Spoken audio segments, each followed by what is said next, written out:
여러분, 어린아이가 부모의 엄마의 품속에 있을 때의 그 만면의 기쁨, 감사, 평안함을 누리는 그 미소, 그 얼굴을 보신 적이 있으시죠? 어린아이가 부모의 품속에 있을 때의 그 평안함을 누릴 수 있는 것처럼 우리 믿음의 사람들에게 있어서 주님 안에 거할 때, 하나님의 은혜 아래 있을 때에 바로 그러한 평안과 기쁨을 누리게 되는 줄 믿습니다. 그 은혜 가운데 살아가는 자로 하나님 앞에 감사하고 또 그 은혜에 우리의 마음을 드릴 수 있는 시간이 바로 예배의 시간인 줄 믿습니다. 이 예배를 통해서 하나님 나에게 베푸신 그 은혜에 감사하고 또 하나님 우리에게 날마다 부으시는 그 은혜를 새롭게 경험하는 이 귀한 시간이 되시기를 주의 이름으로 축원합니다. 그런 의미에서 한 번만 더 인사하겠습니다. 모든 것이 은혜입니다.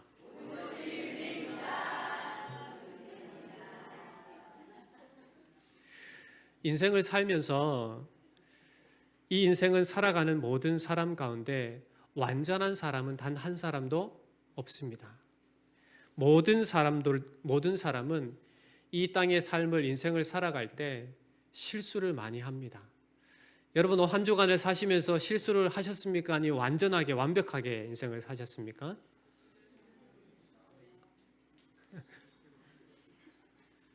우리가 인생을 살아가면서 말의 실수도 하고 또 행동의 실수도 합니다. 그러나 누구도 눈치채지 못하지만 우리는 생각으로도 많은 실수를 하고 있습니다. 여러분, 그러면 우리가 인생을 이렇게 살아갈 때 많이 경험되고 실수하는 그 잘못된 것들을 우리가 되짚어볼 때가 있습니다. 그리고 그것을 다른 사람들에게 이야기할 때가 있습니다. 그렇다면 왜 다른 사람들에게 자신의 과오를 이야기할까요? 무엇 때문에 자신의 과오를 이야기할까요? 자신을 닮으라고? 아니죠. 나는 이렇게 비록 살아왔고 혹 잘못한 일이 있었지만 당신만은 그러한 삶에서 자유로우십시오. 그렇게 살지 마십시오라고 하는 당부의 의미가 있습니다. 사람들은 자기 이야기를 하기를 좋아합니다. 어떤 이야기를 좋아합니까? 영웅담으로 내가 이러이러한 한 것을 자랑 삼아 하기를 좋아합니다. 그러나 우리가 우리의 과오를 이야기할 때는 그러한 것으로부터 영웅담으로부터 출발해서는 안 되고 이것을 통해서 이 얘기를 듣는 그 사람이 선한 영향력을 미치도록 선한 영향을 받도록 그렇게 이야기할 수 있어야 되는 겁니다. 요즘에 신문 방송 매체를 통해서 부정적인 사건들이 참 많이 드러납니다. 이야기가 되어집니다. 왜 그런 이야기들이 우리에게 자꾸 전해질까요? 그것을 통해서 무엇을 깨닫도록 하기 위해서 지금 시대가 이렇다. 그러니 당신만은 이렇게 살지 마십시오라고 하는 궁극적인 목적이 있는 것 같습니다. 물론 뉴스 매체는 방송은 동서남북 어떠한 일이 일어나고 있는지에 대한 부분들을 알려주는 게 그들의 의무입니다. 그들이 하는 일입니다. 그러나 그 소식을 접하는 우리들은 그 이야기를 듣고 안타까움을 갖고 이래서는 안 되겠구나. 사회 부조리한 부분들을 보면서 사회가 악해가는 그 부분들에 대해서 우리가 보면서 반감을 갖고 우리는 선하게 살아가야 되겠구나라는 것을 깨닫는 그런 도구가 되는 줄 믿습니다. 오늘 본문은 믿음의 사람이라고 하면 모두 본받고 싶어하는 다윗의 이야기입니다. 그런데 다윗의 긍정적인 어떤 이야기를 하는 것이 아니라 오늘 말씀에 보면 다윗의 과오, 즉 부정적인 이야기를 우리에게 해주고 있는 것을 보게 됩니다. 다윗은 존경받고 따르고 싶은 그런 믿음의 선조였습니다. 그러나 다윗 역시도 완벽한 인생이 아니었다라는 것을 우리가 보게 됩니다. 실수하고 또 역사에 오늘 이렇게 기록에 남을 정도로 그러한 과오를 범하는 연약한 인생이었다라는 것을 보게 됩니다. 오늘 다윗의 그 과오를 기록하여 주는 것은 우리에게 무엇을 이야기해 줄까요?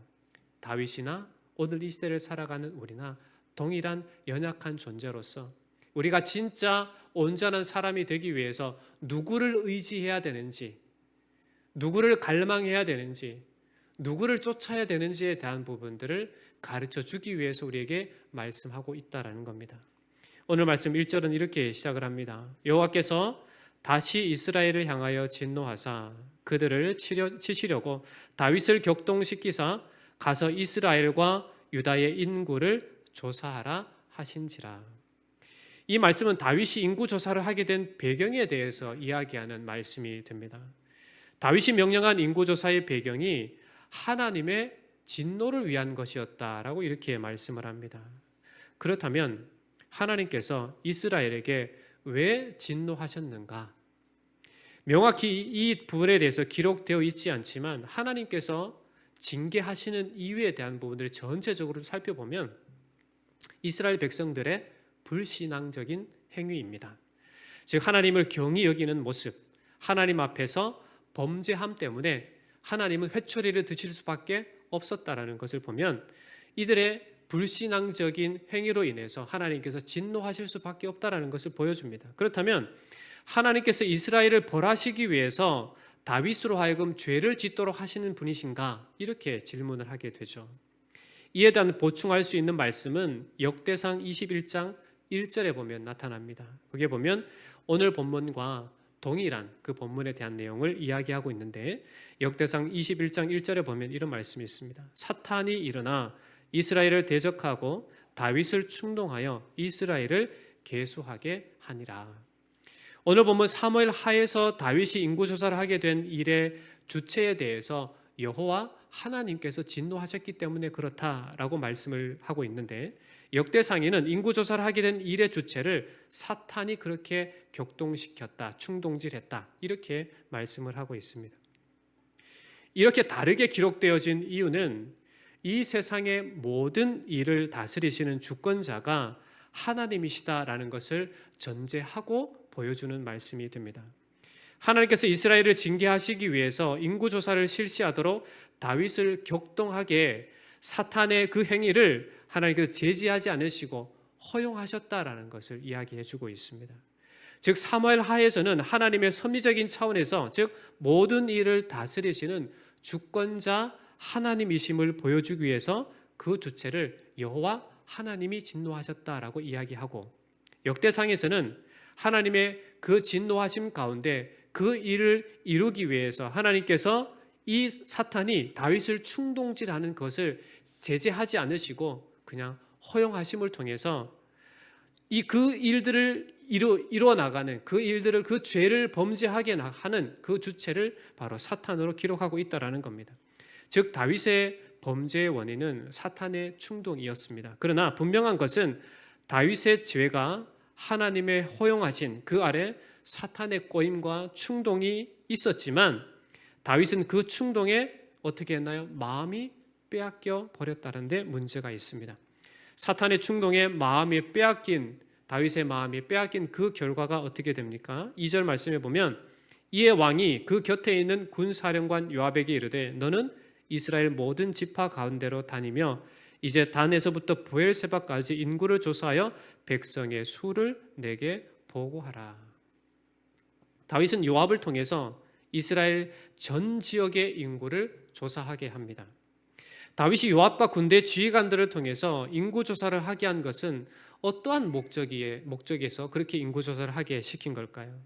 다윗이 요압과 군대 지휘관들을 통해서 인구조사를 하게 하는 것은 바로 군사적인 목적을 가지고 있었습니다. 이 말은 다윗이 자신의 군사적인 우위를 확인하기 위해서 온 이스라엘을 빠짐없이 인구조사하도록 그렇게 명령을 했다라는 겁니다.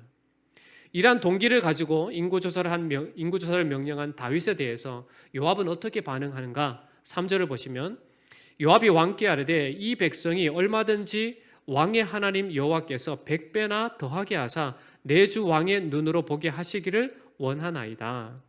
그런데 내 주 왕은 어찌하여 이런 일을 기뻐하시나이까?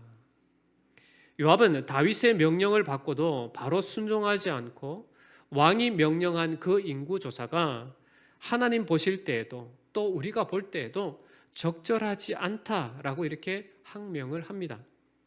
요압은 다윗에게 이 백성이 왕의 하나님 여호와께서 100배나 더하게 하사 내 주 왕의 눈으로 보게 하시기를 원합니다 라고 이렇게 진심으로 이야기를 한 후에 그리고 내 주 왕은 어찌하여 이런 일을 기뻐하십니까? 제발 이런 일을 하지 마십시오라고 이렇게 충언을 하고 있는 모습을 보게 됩니다. 그럼에도 불구하고 다윗은 어떻게 합니까? 요압의 말을 귀등으로도 듣지 않습니다. 어떻게 보면 지금 요압의 항변은 하나님께서 다윗에게 하시고자 하는 그러한 이야기를 이 요압을 통해서 간접적으로 다윗에게 이야기하는 것과 마찬가지였습니다. 그럼에도 불구하고 다윗은 그들의 말을 조금도 들을 수 없는 영적인 교만한 상태에 있게 되었다는 것을 분명히 보여줍니다.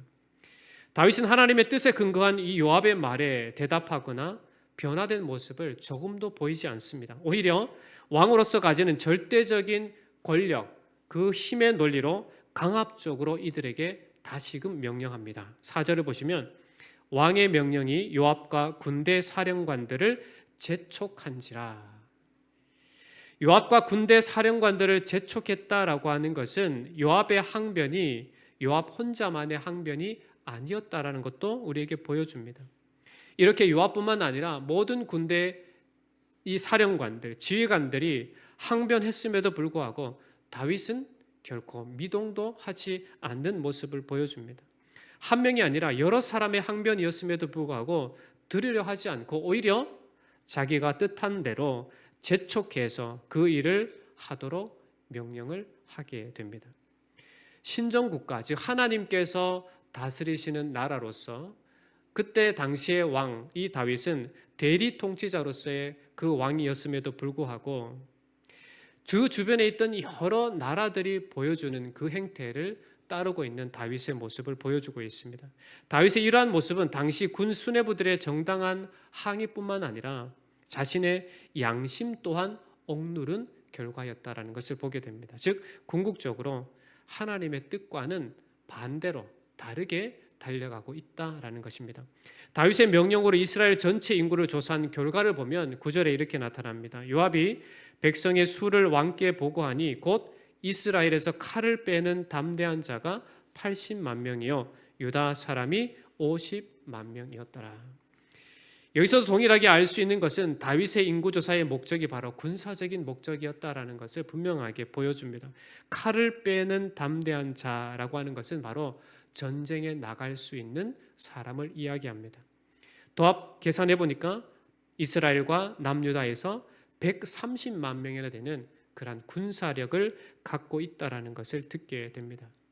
아마 이때 다윗은 나는 이 정도로 강력한 나라를 이루었다라고 하는 그러한 교만함이 더 커지지 않았나 생각해 볼 수 있습니다.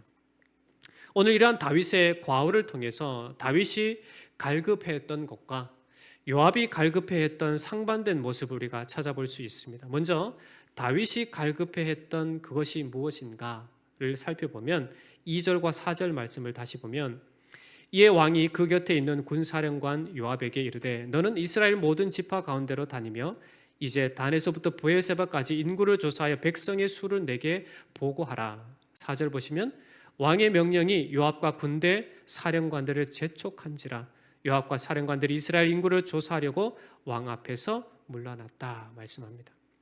다윗이 인구 조사를 하고자 하는 분명한 목적은 강대한 군사력을 내가 가지고 있다라는 것을 뽐내기 위한 것이었다라는 것을 분명히 보여줍니다. 예를 들면 요즘 이 시대 속에서도 강대국들이 보여주고자 하는 것이 무엇입니까? 군사 퍼레이드를 통해서 우리나라는 이만큼 강력한 군사력을 갖고 있다라는 것을 드러내길 원합니다. 그래서 그 군사력을 의지해서 다른 나라들에게 암묵적으로 덤비지 말라라고 하는 경고성 메시지를 보냅니다. 자신의 강함을 그렇게 드러내고자 하는 겁니다. 다윗의 인구조사가 바로 그러했다라는 겁니다. 나라가 부강해짐에 따라 점점 다윗은 하나님이 원하시는 방향이 아니라 자기의 뜻을 드러내는, 그래서 교만해져서 하나님보다 군사력을 의지하고 자랑하려고 했던 그 다윗의 모습을 보여주고 있다라는 겁니다. 다윗은 자신의 부강함을, 자신이 이렇게 부강한 나라의 왕이라고 하는 사실을 드러내고 싶었던 겁니다. 한마디로 자신의 위상이 이렇다라고 하는 것을 자랑하고 싶은 만큼 그러한 갈급함을 갖고 이 당시에 살아갔던 모습이었습니다. 다윗에게 하나님에 대한 하나님을 의지하는 마음은 자신이 군사력을 의지하는 마음에 비하면 참으로 보잘것없는 것이었습니다. 반대로 바꿔서 말하면 하나님을 의지하는 마음보다 자신의 군사력을 의지하는 것이 훨씬 더 컸다라는 것을 우리에게 보여줍니다. 지금까지 다윗은 여러 전쟁에서 승리했습니다. 그러나 이 모든 것이 이 다윗의 힘과 지혜와 능력이 아니라 성경은 분명하게 이야기하는 것은 모두 다 하나님께서 다윗으로 하여금 승리하게 하셨다라고 하는 것이 성경이 우리에게 분명하게 보여주는 것입니다. 그 말은 곧 무엇입니까? 다윗이 부강하게 된 것, 다윗이 전쟁에서 승리하게 된 것은 다 하나님의 은혜였다라는 것을 우리에게 이야기해 주고 있습니다. 다윗의 승리는 다윗의 군사적 능력이 아니라 모든 것이 하나님의 은혜요, 하나님께서 승리하게 하셨다라는 것을 우리에게 보여줍니다. 하나님께서 왕으로 세우시고 다스리게 하신 이 대리 통치자라면 진정한 왕 되신 하나님께 늘 마음을 드리고 나라를 다스림에 있어서도 자신의 어떤 부분들을 드러내는 것이 아니라 궁극적으로 이 나라의 주인이 하나님이시다, 하나님의 선하신 뜻대로 나는 다스리고 있다라는 것을 드러내고 증거할 수 있어야만 되었습니다. 다윗은 이스라엘의 군사적인 그 능력이 얼마나 되었는지 파악하고자 하려는 그러한 의도밖에 없었습니다. 그러한 갈급함만 있었던 겁니다. 나를 드러내고 나의 군사력을 자랑하고자 하는 그러한 갈급함만이 그에게 있었다라는 것을 오늘 다윗의 이 과를 통해서 우리가 살펴볼 수 있게 됩니다. 반면 요압의 갈급함이 무엇입니까? 3절 말씀을 보시면 요압이 왕께 아뢰되 이 백성이 얼마든지 왕의 하나님 여호와께서 100배나 더하게 하사 내 주 왕의 눈으로 보게 하시기를 원하나이다. 그런데 내 주 왕은 어찌하여 이런 일을 기뻐하시나이까? 요압은 누가 봐도 이 아닌 일에 대해서, 특히 하나님의 뜻이 아님에도 밀어붙이는 이 다윗의 옳지 않은 이 판단이 변화되기를 간절히 바랬습니다. 그리고 그에게 그 간절한 바람으로 충언을 합니다. 요압은 다윗이 순수하지 못한 동기로 인구조사를 하려 한다라는 것을 분명하게 간파를 하고, 그래서 여호와께서 100배나 더하게 하사 내 주 왕의 눈으로 보게 하시기를 원한다라고 하는 하나님께서 다윗에게 어떻게 행하셨는지를 생각할 수 있는 기회도 주고, 또 물론 하나님 또 앞으로의 모든 삶의 현장 속에서 나라를 다스린 그 환경 속에서도 하나님께서 충분하게 본인이 원하는 것보다 더하게 하실 하나님에 대해서 이야기를 하고 있다라는 겁니다. 다윗이 하고자 하는 이 인구조사는 하나님을 신뢰하지 않는 행동이기 때문에 그의 교만함으로부터 돌이켜서 하나님의 은혜를 구하는 자리로 나아가기를 간절히 바라는 그 갈급함이 바로 이 요압의 마음이었다라는 겁니다. 요압이 이렇게 충원하는 이유가 무엇입니까? 요압은 다윗 왕이 하나님 앞에 순수한 마음을 계속 유지하기를 바랬던 것입니다. 그래서 다윗이 인구조사 명령을 철회하고 하나님만을 신뢰하고자 하는 그 삶으로 달려가기를 간절히 원했다라는 것입니다. 우리는 이러한 다윗과 요압의 모습을 보면서 어떠한 것에 갈급함을 가지고 어떠한 것에 간절함을 가지고 우리가 살아가야 하는지를 깨닫게 됩니다. 우리는 우리의 마음을 지켜서 내가 원하는 것을 추구하는 것이 아니라 하나님께서 뜻하신 것, 하나님의 은혜를 추구하는 삶을 살아야 된다라는 것을 우리에게 보여주고 있습니다. 여러분, 사람은 완전할 수 있습니까? 서두에도 말씀드렸지만 이 세상에 살아가는 사람 중에 완전하고 완벽한 사람은 없습니다. 제가 볼 때는 우리 새갈릴리 교회 우리 성도님 중에서 가장 완전하게 완벽하게 생긴 사람은 한 사람이 보입니다. 누굴까요? 네, 유성근 선생님입니다. 제가 볼 때는 우리 청년들 중에 가장 잘생겼어요. 물론 다른 청년들 다 잘생겼습니다. 네. 여러분, 우리가 인생을 살아갈 때 참으로 학식도 있고 생긴 것도 그렇고 하는 행동도 그렇고 참으로 다른 사람들이 다 칭찬을 받고 옳다라고 여김을 받았다 하더라도 여러분, 그 사람도 완전하지 않다라는 것을 우리는 알아야만 합니다. 그렇기 때문에 우리 인생에게 가장 필요한 것은 무엇인가? 완전하신 분으로부터 주어지는 은혜입니다. 우리를 온전케 하고 우리를 완전하게 하는 그 힘은 누구로부터 공급되어집니까? 사람으로부터 공급되어지기 아닙니다. 불완전한 사람에게 완전한 것을 공급할 수 없습니다. 불완전한 인간에게 완전함을 공급할 수 있는 분은 완전하신 분만이 우리에게 그 은혜를 공급하실 수 있게 됩니다. 그렇기에 하나님께서 우리를 어떻게 부르셨습니까? 베드로전서 2장 9절에 보면 우리를 왕 같은 제사장으로 부르셨다. 우리를 거룩한 나라로 부르셨다. 우리를 그의 소유된 백성으로 부르셨다.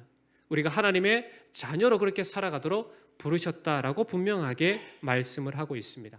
그렇다면 그렇게 거룩한 나라요, 왕 같은 제사장이요, 그의 소유된 백성으로 자녀로 부르심을 받았다면 우리가 진짜 갈급해야 될 삶의 현장 가운데 우리가 갈급해야 될 것이 무엇입니까?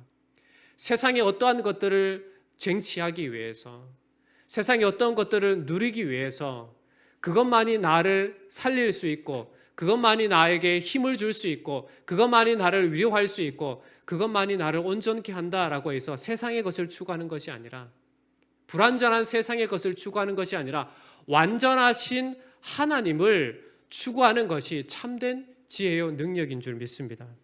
그러므로 우리가 갈급해야 될 것은, 우리가 목말라 해야 될 것은, 우리가 배고파 해야 될 것은 날마다 하나님의 은혜에, 그 은혜로 우리가 충만하기 위해서 배고파하고 목말라하고 갈급해야 되는 줄 믿습니다. 하나님의 은혜 안에 거하기를, 하나님을 더 알아가기를, 하나님의 뜻 가운데 행하기를 우리는 갈급해야 하면서 살아가야 될 줄 믿습니다. 여러분, 인생의 삶을 보면 우리는 다른 사람들보다 뭔가 우월하기를 바랍니다. 다른 어떤 사람보다 잘 나기를 바랍니다. 여러분, 솔직하게 우리 한번 얘기해 볼까요? 여러분, 아침에 거울을 보시면서 얼굴을 이렇게 화장을 하시면서 다른 사람보다 좀 예뻤으면 하는 마음이 없으셨어요? 전혀 없으세요. 역시 우리 새갈릴교회 성도님들은 뭔가 차원이 달라요. 나는 비록 이렇게 꾸며도 나보다 다 예쁜 사람이 있으니까 그래도 나는 만족하다, 감사하다 이렇게 생각하시면서 화장하신 거죠. 여러분, 이 불완전한 세상 가운데 살아가는 사람들은 어떻게든지 다른 사람보다 우월하기를 원합니다. 그래서 항상 다른 사람들과 비교를 하죠. 그래서 저 사람보다는 나는 더 온전하다. 저 사람보다는 나는 지혜가 있다. 저 사람보다는 나는 능력이 있다.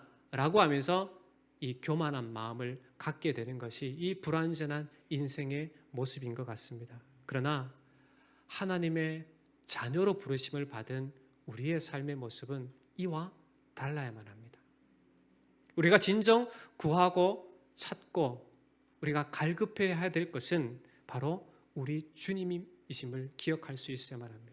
우리 주님을 더욱더 알아가고 우리 주님이 걸어가신 그 걸음을 따라가고 예수님을 닮아가고 하나님 말씀하신 대로 우리에게 말씀해 주신 이 말씀대로 살아내고자 하는 그러한 갈급함이 우리 가운데 있어야 되는 줄 믿습니다.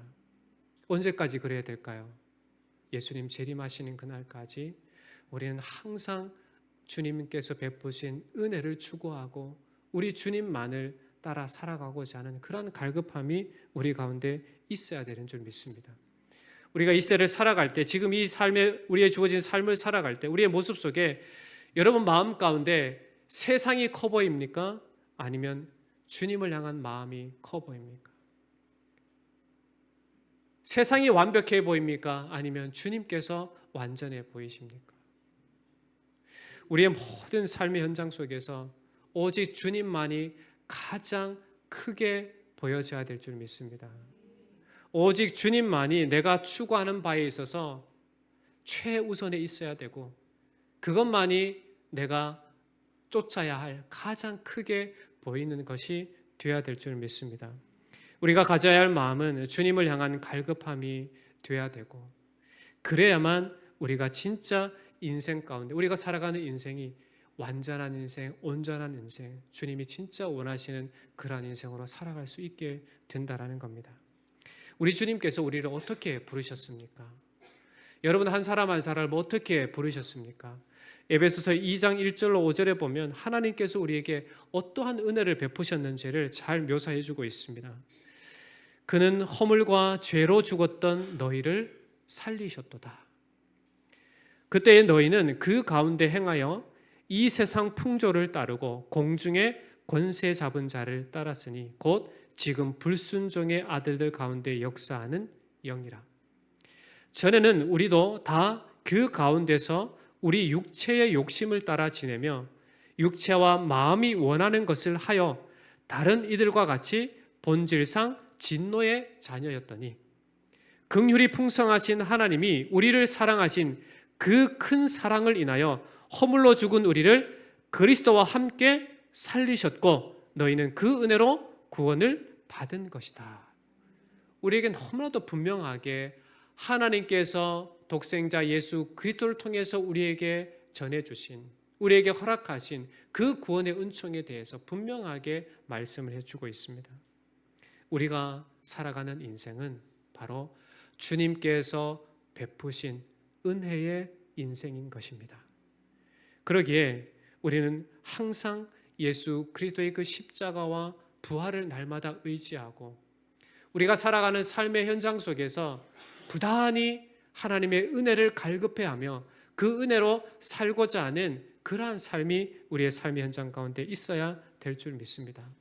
바라기는 여러분의 인생에 있어서 오직 은혜만을 간구하고 그 갈급함으로 우리 주님만을 따르는 믿음의 삶의 여정이 되시기를 주의 이름으로 축원합니다. 말씀을 맺겠습니다. 오늘 말씀에 다윗이 가졌던 군사력은 나라가 부강하게 되는 것에 있어서 핵심적인 내용이 결코 아니었습니다. 나라가 부강하게 되는 핵심적인 내용은 무엇입니까? 바로 하나님의 은혜였습니다. 다윗이 군사적으로 큰 업적을 이루었다고 하지만 그것은 그들이 가진 군사적인 능력, 다윗의 지혜, 다윗의 어떠함이 아니라 바로 하나님께서 다윗으로 하여금 그렇게 하도록, 그렇게 이루어지도록 은혜를 베푸신 것입니다. 다윗의 과오를 보여주는 이유가 무엇입니까? 이것을 우리가 인생을 살아갈 때 반면 교사로 삼아서 지금 우리가 궁극적으로 갈급해야 될 것이 세상에 있는 것이 아니라 우리를 온전케 하시고 우리를 완전케 하시는 그 하나님께 우리의 시선을 돌리게 하고자 하는 하나님의 우리를 향하신 은혜요 사랑인 줄 믿습니다.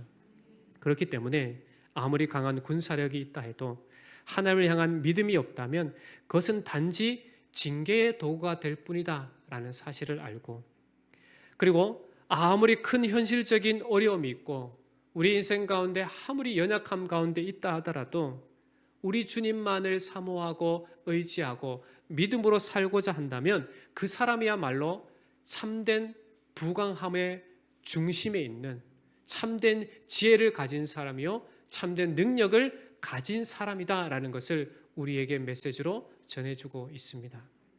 여러분 인생 전체를 놓고 볼 때 여러분의 시작, 여러분의 인생의 시작을 하게 하신 분이 누구입니까? 바로 하나님이십니다. 여러분의 지금 살아가고 있는 이 모든 과정도 바로 하나님의 은혜 가운데 되어지는 인생인 줄 믿습니다. 여러분의 마지막 이 세상의 삶을 마무리 짓는 그때에도 하나님의 은혜가 우리와 함께 하시는 줄 믿습니다. 그러기에 우리의 전 인생을 은혜로 붙잡으시는 그 하나님만을 갈급해하면서 날마다 우리의 삶의 현장 속에서 그 은혜로 살아내시기를 주의 이름으로 축원합니다. 우리가 인생을 살아갈 때 완전하지 않습니다. 완벽하지 않습니다. 실수하고 실수투성이고 또 다시금 돌이켜 생각하기도 싫은 그런 과오들이 있을 수 있습니다. 그러나 그러함에도 우리의 연약함이 있고 우리의 아픔이 있고 우리의 고통이 있다 하더라도 그러함에도 우리를 살리고 우리를 온전케 하시는 것은 바로 하나님이요 하나님께서 우리에게 베푸신 구원의 은총이다라는 이 사실을 아시고 오직 그 은혜만을 갈구하고 그 은혜만을 갈급해하며 늘 하나님께로 가까이 하는 은혜가 여러분의 삶의 현장 가운데 있기를 주의 이름으로 축원합니다. 잠언 12장 15절에 이렇게 말씀합니다. 미련한 자는 자기 행위를 바른 줄로 여기나 지혜로운 자는 권고를 듣느니라 말씀합니다. 여러분, 어리석은 사람은 자기가 행하는 모든 것들이 잘하고 있다라고 생각합니다. 온전하다고 생각합니다. 바르게 하고 있다고 생각을 합니다. 다윗이 그랬습니다. 그러나 진짜 지혜로운 사람은 하나님의 말씀에 귀를 기울이는 사람입니다. 하나님이 우리에게 무엇을 바라시는지, 무엇을 원하시는지, 어떻게 살아가기를 바라시는지를 깨닫고 그 말을 듣고 그 권고를 듣고 살아가는 사람입니다. 여러분, 우리가 인생을 살아갈 때 어떤 외형적인 부분에 집중하지 마시고 우리에게 주어진 이 놀라운 구원의 은총 가운데 오늘도 하나님의 은혜가 나와 함께 하심을 의지하고 믿고 오직 주님만 더 갈급해하면서 주님도 알아가고 주님도 사랑하고 주님 말씀대로 순종하기 위해서 힘써 나아가는 은혜가 저와 여러분들의 삶의 현장 가운데 있기를 주의 이름으로 축원합니다. 우리 함께 이 시간 기도할 때 주님, 내 모든 인생이 하나님의 은혜로 되어진 인생인 줄 믿습니다. 이 인생을 살아갈 때 오직 하나님의 은혜만을 갈급해하며 사는 인생이 되게 하여 주옵소서. 삶의 현실 속에서 어떤 부정적인 것들을 따르는 것이 아니라 나에게 허락되어진 이 놀라운 구원의 은총 가운데 살아가는 은혜만을 생각하고 더 하나님의 뜻을 구하고 주님만을 갈급해하는 그러한 인생으로 승리하게 인도해 주옵소서. 우리 함께 주여 한번 부르짖고 기도하겠습니다. 기도합니다. 주여, 거룩하신 하나님 아버지, 우리를 불러주신, 우리를 온전케 하시고 우리에게 생명을 주신 이가 우리 하나님이신 줄 믿습니다. 우리가 살아가는 모든 것이 하나님의 은혜인 줄 믿습니다. 아버지 하나님, 우리가 이 세상을 살아갈 때 무엇에 갈급해하며 살아가고 있습니까?